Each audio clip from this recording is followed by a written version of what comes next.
Hi everybody. I wanted to quickly talk about like free body diagrams.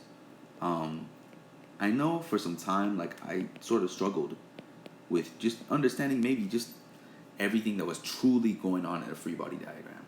Now, what a free body diagram is literally a diagram of the free body. And what that means is if you separated this body from everywhere else, like if you drew everything that was going on with this body itself, what would it look like? So let's say I have a setup of like,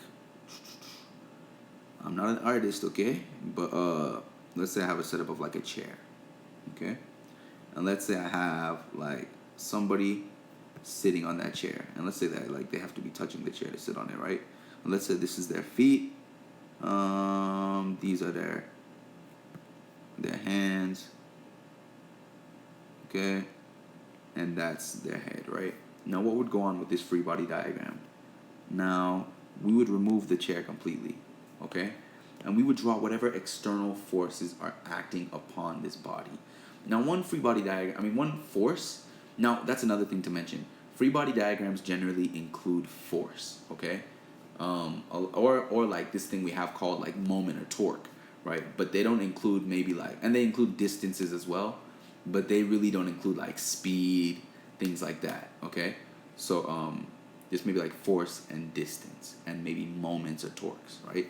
So I know for sure that this guy has, or girl, or maybe non-binary person or something, you know? So this individual has force, right? Acting downward as a result of gravity, right? And normally that's labeled like Fg, right? But he also has a force. Okay, I'm just gonna say it's me. Let's say I have a force on me, right? That's a normal force, right? But where his feet touching the ground? Maybe. So maybe there's another force.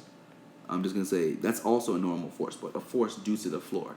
Basically, the point I'm just trying to make is anything that's touching this body, right, that has mass, right, or the fact that this body is touching something and it has mass, there's a resulting force in the opposite direction. I think it's also important to take a look at like inclines, okay? So let's say I have something like this, right? Let's say I have like a little plane, an inclined plane, okay? And let's say I have a box sitting on top of this inclined plane, right? Now, again, what am I gonna do?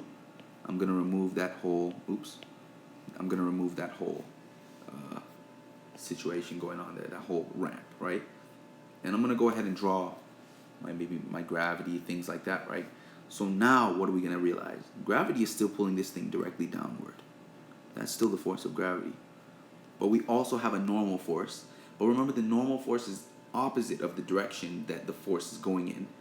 So, or that the weight of the object maybe it's basically opposite of what's touching it. So that's gonna be like our normal force. Okay? So what you might see a lot of the time is maybe people end up drawing components, okay, in maybe this direction. But that's not the true force, direction of the force. That's a component. That's a part of the force, the direction, things like that. Okay? But remember, gravity is operating straight down. It's pulling toward the earth. It's that gravitational force as a result of our acceleration due to gravity, right? So that's what I want you to remember. Is there anything else? I think that's about it, honestly. So just remember that a free body diagram includes only forces, distances, moments, things like that, torques. It doesn't include things like speed, okay? Doesn't include that, okay? So just remember that, and let's keep learning, okay? Thanks.